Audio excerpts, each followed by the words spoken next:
আসসালামু আলাইকুম প্রিয় দর্শক, অন্য মঞ্চের আলাপচারিতায় আপনাদের সকলকে আমন্ত্রণ জানাচ্ছি। বাংলাদেশের মানুষের দীর্ঘদিনের চাহিদা ভিসা চালু করতে হবে। তা ভারত তো ধীরে ধীরে ভিসা চালু করছে। এর মধ্যে আমি প্রথমে বলেছিলাম যে আপনার আগে অসুস্থ রোগীদের জন্য মেডিকেল ভিসা চালু করা হবে। এই মেডিকেল ভিসায় যারা আসছে তাদের মধ্যে একজন অ্যাটেন্ডেন্ট হয়ে, তার নাম হচ্ছে রফিকুল ইসলাম, বাড়ি হচ্ছে ঢাকা। রফিকুল ইসলাম একজনের অ্যাটেন্ডেন্ট হয়ে এখানে এসছে। তো তারপরে তো নিউ মার্কেটের হোটেলে উঠেছে। তিনি এবার নিউ মার্কেটে বেড়াতে বেরিয়েছেন।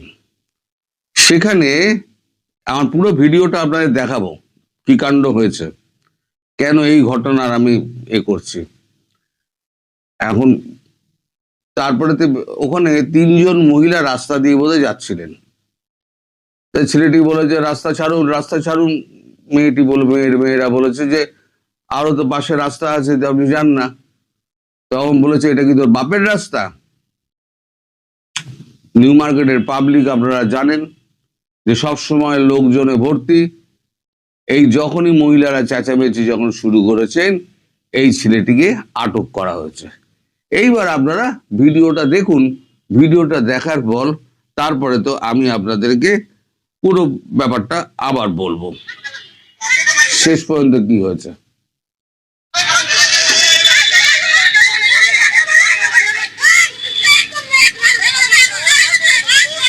নীল শার্ট পরা এই হচ্ছে বাংলাদেশি ছেলেটা, রফিকুল ইসলাম, ঢাকায় বাড়ি, বৈষম্য বিরোধী ছাত্র আন্দোলনের নেতা। দেখবেন মাথার চুল কামিয়ে ফেলেছে, চুরি করে আছে।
এর বেশি আর দেখালাম না। এরপর উত্তম মধ্যমের যে দৃশ্যটা আছে, উত্তম মধ্যম মানে আগা থেকে পাঁচতলা পর্যন্ত পুরো আচ্ছা করে ঠেঙানো। কারণ এর অ্যাটিচিউড দেখেছেন তো, অন্যায় যে করেছে সেই অন্যায়টা স্বীকার করা তো দূরে থাক, সে বিন্দুমাত্র বিনয় বা দুঃখ প্রকাশ পর্যন্ত করছে না। সে বলছে যা করেছি বেশ করেছি, উল্টে তর্ক করছে। এবং মহিলার গালে চটি মারার দৃশ্যটাও দেখাতে পারলাম না, কারণ ওটা আবার ইউটিউবের মধ্যে আবার আটকে যাবে। তো যাই হোক, তারপর পুলিশে খবর দেওয়া হয়, পুলিশ আসে, পুলিশ নিউ মার্কেট থানার পুলিশ আসে, এসে তাকে বগল দাবা করে নিয়ে সোজা থানায় যায়, জিজ্ঞাসাবাদ করে সেই হোটেলে যায় যে হোটেলে তারা উঠেছে, ওই আপনার নিউ মার্কেটের পেছনে যেখানে বাংলাদেশি লোকেরা ওঠে সেই হোটেলে উঠেছে, গিয়েছেন, গিয়ে তার পাসপোর্ট টাসপোর্ট সমস্ত নিয়েছে, নিয়ে দেখা গেছে তার নাম হচ্ছে মহিদুল ইসলাম। তিনি হচ্ছেন ঢাকার বাসিন্দা। ঢাকায় কি জায়গাটার নামটাই ভুলে গেলাম, সেখানকার বাসিন্দা। তিনি একজনের অ্যাটেন্ডেন্ট হয়ে এসেছিলেন। এখানে এসে তিনি ঘুরে বেড়াচ্ছিলেন। ওই ভদ্র মহিলা যিনি আছেন তিনি মানে হোটেলে বিছানায় শুয়ে আছেন, তার নড়াচড়ার ক্ষমতা নেই। এমন অ্যাটেন্ডেন্ট নিয়ে এসছে, সে অ্যাটেন্ডেন্ট তাকে ফেলে দিয়ে সে ফুর্তি করতে রাস্তায় বেরিয়েছে এবং মেয়েদের সঙ্গে চরম অপমান করা হচ্ছে। এবার তাকে যখন বলা হচ্ছে যে তুমি বাংলাদেশ থেকে এসছো এবং এখানকার মেয়েদের কিন্তু তুমি এভাবে অপমান করতে পারো না, সে তখন উল্টে বলছে, আপনারা শুনতে পেয়েছেন কিনা জানি না, সব মেয়েই সমান। আপনি ভাবুন, ভারতবর্ষে বসে ভারতবর্ষের মেয়েদের বলছে সব মেয়েই পুরুষের কাছে সমান। পরে পুলিশের কাছে জানা গেল এ হচ্ছে বৈষম্য বিরোধী ছাত্র আন্দোলনের নেতা।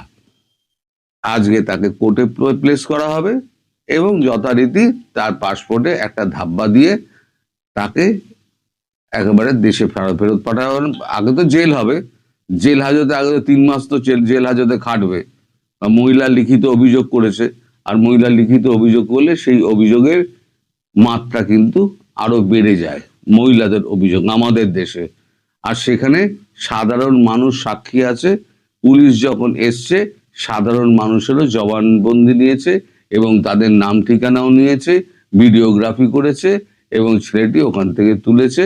শুধু বলেছে গায়ে হাত দেওয়াটা আপনাদের অন্যায় হয়েছে, গায়ে হাত দেওয়াটা আইনের হাতে ছেড়ে দিতেন, গায়ে হাত দেওয়াটা অন্যায় হয়েছে, পুলিশ বলেছে। আর সাধারণ জনতা বলছে যে আমাদের ঘরে ঢুকে বিদেশিরা এসে মা বোনেদের গায়ে হাত দেবে, আর আমরা এখানে চুপ করে বসে থাকবো যে না, আইনের জন্য আইন কবে শাস্তি দেবে তার জন্য অপেক্ষা করব, আর ওসব চলবে না। আপনারা এই সমস্ত কিতাবি টিতাবি আইন টাইন আমাদের আর দেখাবেন না। এবার যেমন কর্ম হবে তেমন ফল হবে। আমি বরাবর আপনাদের বলি না, এখন পশ্চিমবঙ্গ বাংলাদেশ সম্পর্কে একটা মানে একটা বিতৃষ্ণা এসে গেছে। বাংলাদেশে শুনলেই তাদের মাথাটা খারাপ হয়ে যায়। এই মাঝে মাঝে প্রচার করা হয় যে কিছু হয় না, কিছু হয় না।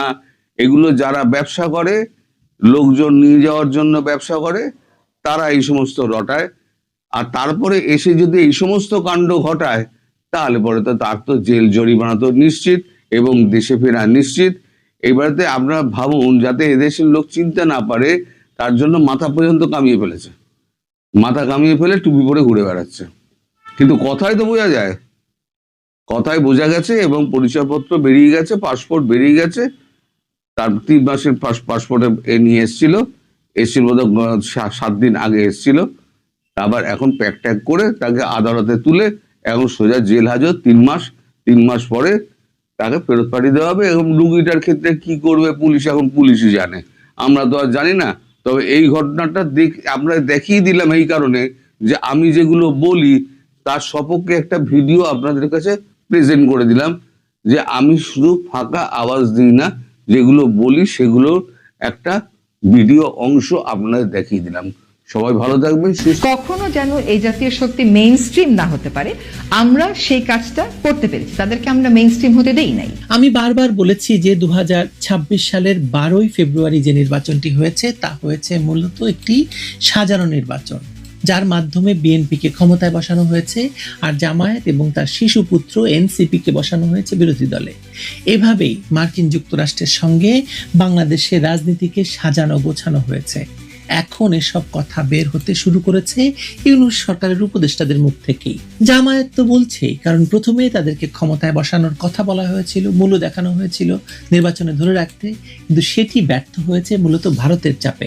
আসুন আজকে বিশ্লেষণ করি নির্বাচন কিভাবে সাজানো হয়েছিল, রিজওয়ানারা কি ইলেকশন ইঞ্জিনিয়ারিং করেছেন। 2026 সালের 12ই ফেব্রুয়ারি বাংলাদেশের রাজনৈতিক ইতিহাসে 2026 সালের 12ই ফেব্রুয়ারি যে নির্বাচনটি হয়েছে তা কোনো স্বাভাবিক গণতান্ত্রিক প্রক্রিয়া ছিল না, বরং একটি সুনিয়োজিত ইঞ্জিনিয়ারিং এর ফসল। বিগত 18 মাস ধরে ডক্টর মোহাম্মদ ইউনূসের নেতৃত্বাধীন অন্তর্বর্তীকালীন সরকার, যা যে কোনো বিচারে একটি অবৈধ সরকার, দেশকে শাসন করেছে মব উস্কানি, সন্ত্রাস এবং নির্যাতনের মাধ্যমে। 2024 সালের জুলাই মাসে আওয়ামী লীগকে ক্ষমতাচ্যুত করার পর থেকে এই সরকার আওয়ামী লীগের নেতাকর্মীদের উপর নির্মম নিপীড়ন চালিয়েছে, হামলা মামলা দিয়ে তাদেরকে দমিয়ে রেখেছে এবং দেশে নজিরবিহীন দুর্নীতি, অর্থ পাচার এবং অপশাসনের রাজত্ব কায়েম করেছে। এই পটভূমিতে নির্বাচনটি সাজানো হয়েছে এমনভাবে যাতে নির্দিষ্ট দলগুলো ক্ষমতায় বসানো যায়, এবং এর পেছনে অন্তর্বর্তী সরকারের কিচেন ক্যাবিনেটের উপদেষ্টাদের ভূমিকা ছিল সবচেয়ে গুরুত্বপূর্ণ। তাদের মধ্যে সৈয়দা রিজওয়ানা হাসানের মতো ব্যক্তিরা শুরু থেকেই নির্বাচনের পক্ষে ছিলেন না, কিন্তু পরবর্তীতে প্রধান উপদেষ্টার জোরালো অবস্থানের কারণে তারা অবস্থান পরিবর্তন করেন বলে তাদের ঘনিষ্ঠ কেউ কেউ ফেসবুকে বলতে শুরু করেছেন, উপদেষ্টারাও বলতে শুরু করেছেন কেউ কেউ। রিজওয়ানা হাসানকে তথাকথিত বৈষম্য বিরোধী ছাত্রদের কাছের মানুষ হিসেবে দেখা হয়েছিল এবং তিনি ছাত্রদের দল এনসিপিকে প্রতিষ্ঠিত করার চেষ্টা করেছেন, যদিও পরে তা বাস্তবসম্মত না হয় হাল ছেড়ে দেন বলেও শোনা যাচ্ছে। তার সাম্প্রতিক বক্তব্যে উগ্রবাদী এবং নারী বিরোধী শক্তির বিরুদ্ধে অবস্থান নেওয়ার কথা তিনি বলেছেন, কিন্তু জামায়াত ইসলামী এটাকে নিজেদের বিরুদ্ধে গেছে রেখে সমালোচনা করছে এবং তারা রিজওয়ানা হাসান এবং রজার খলিলের বিচারও দাবি করছে, তাদেরকে রাজসাক্ষী করে বিচার দাবি করছে। জামায়াত যদি নিজেদের উগ্রবাদী বা নারী বিরোধী না মনে করে তাহলে এই বক্তব্য তাদের গুরুত্ব দেওয়ার কথা নয়, কিন্তু বিষয় তো সেটি নয়। জামায়াত নারী বিরোধী, জামায়াত দেশ বিরোধী, জামায়াত যুদ্ধাপরাধী, এ কথা বাংলাদেশের একটি শিশুও জানে। আর সে কারণে 2024 সালে যখন কোটা সংস্কার আন্দোলনকে সহিংস করে সরকার পতনের এক দফা শুরু করে, তখন জামায়াতকে আওয়ামী লীগ সরকার নিষিদ্ধ করেছিল, কিন্তু ক্ষমতা দখল করে নিষিদ্ধ থেকে বেরিয়েই শুধু আসেনি তারা, মৃত্যুদণ্ডপ্রাপ্ত যুদ্ধাপরাধী নেতাকে মুক্তি দিয়ে তাকে সংসদ সদস্য বানিয়ে সংসদে নিয়ে আসা হয়েছে। আর রিজওয়ানা বলছেন যে তারা জামায়াতকে ঠেকাতে চেয়েছিলেন। কিভাবে? নির্বাচন ইঞ্জিনিয়ারিং করে। তবে তো আমরাও ঠিকই বলেছিলাম যে নির্বাচনটি ইঞ্জিনিয়ার্ড হয়েছে। জামায়াতকে ঠেকানোর নামে হোক কিংবা যেভাবেই হোক, নির্বাচনটি যে ইঞ্জিনিয়ার্ড হয়েছে সেটা যে রিজওয়ানা স্বীকার করেছেন, সেজন্য তাকে ধন্যবাদ দিয়ে তাকে আইনের আওতায় আনার আহ্বান জানাই। সেটা শুধু এ কারণে নয়, তার বিরুদ্ধে ওঠা দুর্নীতির অভিযোগের কারণেও। যা হোক, নির্বাচনটি যে সাজানো ছিল তা আরো স্পষ্ট হয় যখন আমরা দেখি যে বিএনপিকে ক্ষমতায় বসানোর জন্য এবং জামায়াতকে বিরোধী দলে রাখার জন্য গোপন চুক্তি এবং আন্তর্জাতিক চাপের কথাও সরকারের পররাষ্ট্রমন্ত্রী রজার খলিল ওরফে খলিলুর রহমান প্রকাশ্যে ফাঁস করে দেন। মার্কিন যুক্তরাষ্ট্রের সঙ্গে অন্তর্বর্তী সরকারের স্বাক্ষরিত দ্বিপক্ষীয় বাণিজ্য চুক্তিটি এখানে মূল উপাদান, এবং তিনি বলেন যে এই চুক্তি তো বিএনপি জামায়াতের সম্মতিতেই হয়েছে। এই চুক্তি বাংলাদেশের অর্থনৈতিক সার্বভৌমত্বকে প্রশ্নের মুখে ফেলেছে, বিশেষ করে বাণিজ্য, জ্বালানি এবং নিরাপত্তা খাতে সিদ্ধান্ত গ্রহণের স্বাধীনতা নিয়ে শঙ্কা তৈরি করেছে। পররাষ্ট্রমন্ত্রী খলিলুর রহমানের বক্তব্য থেকে মনে হয় যেন তিনি এই চুক্তির সুবিধাভোগীদের পক্ষে অবস্থান নিচ্ছেন। তিনি বিএনপির মন্ত্রী হয়ে বলছেন যে চুক্তিটি বিএনপির সম্মতিতে হয়েছে, যা তার নিজ দলকে ডিফেন্ড করা কিনা দায়ী করা তা স্পষ্ট নয়। এই চুক্তি গোপনে সম্মতি পেয়েছে বিএনপি জামায়াত থেকে এবং তারা দেশের স্বার্থকে আমেরিকার হাতে তুলে দিয়ে ক্ষমতায় আসার প্রতিযোগিতা করেছে। অথচ দেখুন, এতদিন ধরে আওয়ামী লীগকে সরিয়ে ভারতের সঙ্গে হওয়া কোনো চুক্তিকেই দেশ বিরোধী হিসেবে প্রমাণ করতে পারেনি ইউনূসগণ। ভারতের সঙ্গে এমন কোনো গোলামি চুক্তি হয়নি, অথচ যারা ভারতের আধিপত্যবাদের কথা বলে, দিল্লি না দিল্লি ঢাকা ঢাকা ঢাকা বলে চিৎকার করেছে, তারা মার্কিন দাসত্বকে ঠিক অ্যাপ্রোপ্রিয়েট মনে করেছে বাংলাদেশের জন্য এবং ক্ষমতার বিনিময়ে তারা বাংলাদেশকে আমেরিকার হাতে তুলে দিতে দ্বিধাবোধ করেনি। মজার ব্যাপার হলো, নির্বাচনের দিনগুলোতে যা ঘটেছে তা যে সাজানো খেলা, সেটি দিনের আলোর মতো পরিষ্কার করে দেয় সকলের সামনে। প্রায় 42% ভোটারকে বাদ দিয়ে নির্বাচন হয়েছে, একটি বড় দলকে বাদ দিয়ে ইনক্লুসিভনেস দেখানো হয়েছে। আগের দিন মাগরিব থেকে কেন্দ্র দখল শুরু করেছে এবং শক্তি যার হাতে সেখানে তারই জয় হয়েছে। এখন আর কেউ ফ্রি, ফেয়ার বা ইনক্লুসিভ ইলেকশনের কথা বলছে না, কারণ কন্ডিশন বদলে গেছে। আমেরিকার পররাষ্ট্রমন্ত্রী অ্যান্টনি ব্লিংকেন সাবেক পররাষ্ট্রমন্ত্রী আব্দুল মোমেনকে ফ্রি ফেয়ার ইলেকশনের কথা বলেছিলেন, কিন্তু এবার আমেরিকা, ইউরোপীয় ইউনিয়ন এবং নির্বাচন কমিশন সকলেই এক ভাষায় ইনক্লুসিভনেসের সংজ্ঞা বদলে দিয়েছে। 2018 নির্বাচন যদি রাতের নির্বাচন হয়, 2024 নির্বাচন যদি আমি আর ডামি হয়, তাহলে 2026 আমি আর রাজাকার মামু এবং আসলে মাগরিবের নির্বাচন। কেন্দ্রগুলো খালি ছিল। ভোটার উপস্থিতি প্রজেকশন দেখানো হয়েছে সকাল 10টায় 20%, দুপুর 12টায় 40%, পরে সন্ধ্যার সময় 59%। মসজিদ থেকে মাইকে ভোটার আহ্বান করা হয়েছে। সোশ্যাল মিডিয়ায় জামায়াত ক্ষমতায় যাবে বলে হাইপ তোলা হয়েছে, কিন্তু এটি যে ছিল পাতানো ম্যাচ সেটি প্রমাণিত হয়েছে। 15ই জুন 2025 নির্ধারিত হয়েছে কে জিতবে কে হারবে। লন্ডনে সেটা হয়েছে। জামায়াতের আমির ডক্টর শফিক কুলাউড়ায় 2বার জামানত হারিয়েছেন, এবারও ঢাকায় হারাতেন, কিন্তু শেষ 38 কেন্দ্রে একচেটিয়া ভোট দেখানো হয়েছে। নাহিদ ইসলামকে কে চেনে? তার প্রতীক শাপলা কলি শেখাতেও সময় লেগেছে, অথচ তিনি পাশ করেছেন। সার্জিসকে ফেল দেখিয়ে রংপুরে জাতীয় পার্টিকে ওয়াইপ আউট করা হয়েছে। কুমিল্লায় হাসনাতকে জিতাতে কোর্টের মাধ্যমে ব্যবস্থা নেওয়া হয়েছে। এমন অনেক এলাকা আছে যেখানে প্রার্থীকে জনগণ দেখেনি, যেমন গুলশান 2-এ ঢাকা 17 আসন যেখানে তারেক রহমান জিতেছেন, সেইখানে জামায়াত প্রার্থী এখন বলছেন যে এই রিজওয়ানা তাকে হারিয়ে তারেক রহমানকে জিতিয়ে দিয়েছেন। বুঝুন এবার ব্যাপারটা। এই সব কিছুই ইউনূস এবং তার কিচেন ক্যাবিনেটের কাজ, যে কিচেন ক্যাবিনেটের অন্যতম প্রধান সদস্য এই রিজওয়ানা। ভোটের পর ইসির প্রজ্ঞাপন থেকে বোঝা যায় যে ভোটের লসাগু গসাগু আসলে মিলছে না, তাই তারা যখন যেমন ইচ্ছা ভোটের ফলাফল পাল্টে প্রকাশিত গেজেটও বদলে দিচ্ছেন। জামায়াত ইসলামী এখন রিজওয়ানা হাসান এবং খলিলুর রহমানকে আইনের আওতায় এনে জিজ্ঞাসাবাদ এবং বিচারের দাবি করছে। তারা ইলেকশন ইঞ্জিনিয়ারিং এর অভিযোগ তুলেছে। সৈয়দ আব্দুল্লাহ মোহাম্মদ তাহেরের সংবাদ সম্মেলনে বলা হয়েছে যে রিজওয়ানা রাজসাক্ষী হয়েছেন, কারণ তিনি স্বীকার করেছেন যে নারীদের অধিকার নিশ্চিত করতে না পারার শক্তিকে মূলধারায় আসতে দেননি, অর্থাৎ ক্ষমতায় আসতে দেননি। তার মানে যাদেরকে নির্বাচনের মাধ্যমে ক্ষমতায় আসতে দেওয়া হয়েছে আসলে পুরো নির্বাচনটি ছিল ভুয়া। তার মানে জামায়াতের এই প্রশ্ন ঠিক আছে। জামায়াত জানতে চাইছে কি ইঞ্জিনিয়ারিং এর মাধ্যমে তাদের মেজরিটি পেতে বাধা দেওয়া হয়েছে এবং কারা জড়িত ছিল, পুরো গভর্নমেন্ট নাকি শুধু ইউনূসের কিচেন ক্যাবিনেট? তারা ডিসি, এসপি, ইউএনও, ওসির নিয়োগ করে ফলাফল নিয়ন্ত্রণ করেছে বলে অভিযোগ উঠেছে। খলিলুর রহমানকে লন্ডন ষড়যন্ত্রের হোতা বলা হয়েছে এবং তিনি অন্তর্বর্তীকালীন সরকারের শপথের পরিপন্থী কাজ করেছেন। বিএনপির সঙ্গে গোপন কন্ট্রাক্ট করে তিনি মন্ত্রী হয়েছেন। জামায়াত বলেছে যে সুষ্ঠু নির্বাচন ভণ্ডুল করা হয়েছে এবং যারা করেছে তারা মির্জাফর। রিজওয়ানারা কিভাবে ইলেকশন ইঞ্জিনিয়ারিং করেছেন, কিভাবে আবার আন্তর্জাতিক চাপের অজুহাত দেখিয়েছেন, গোপন চুক্তি করেছেন এবং প্রশাসনিক নিয়ন্ত্রণের মাধ্যমে করেছেন যা করা। এই বিশ্লেষণ থেকে স্পষ্ট যে 2026-এর নির্বাচনটি গণতন্ত্রের ছদ্মাবরণে একটি সাজানো খেলা ছিল, যার মূল্যে ছিল অন্তর্বর্তীকালীন সরকারের উপদেষ্টাদের ইঞ্জিনিয়ারিং, এবং এটি বাংলাদেশের রাজনীতিকে আরো অস্থির করে তুলবে নিকট ভবিষ্যতে। প্রশ্ন হলো, রিজওয়ানা হাসান, খলিলুর রহমান এবং তাদের মতো যারা এই কিচেন ক্যাবিনেটের সদস্য এই নির্বাচনের পেছনে কুশীলব ছিলেন, তারা কি কোনোদিন জবাবদিহির মুখে দাঁড়াবেন? জামায়াত ইসলামী তাদের বিরুদ্ধে অভিযোগ তুলেছে, আইনের আওতায় আনার দাবি জানিয়েছে, কিন্তু আইন তো আর কেবল জামায়াতের দাবিতে চলে না। এই দেশের জনগণ, এই দেশের ভোটাররা যারা এই নির্বাচনকে প্রহসনে পরিণত করা হয়েছে, তাদেরও উচিত এই কুশীলবদের বিরুদ্ধে প্রশ্ন তোলা। কারণ রিজওয়ানারা শুধু একটি নির্বাচন নয়, গণতন্ত্রের শেষ বিশ্বাসটুকু ধ্বংস করে দিয়েছেন, আর সেটিই ছিল তাদের মূল লক্ষ্য। ইউনূসের অবৈধ সরকারের মূল লক্ষ্য ছিল বাংলাদেশকে গণতন্ত্রহীন, রাজনীতিহীন, স্বাধীনতার বিপক্ষ শক্তির হাতে তুলে দেওয়া। সেটি করতে পারেনি। সেটি করতে না পেরে যা করেছে তা তো দেখতেই পাচ্ছেন। ভালো থাকবেন সবাই।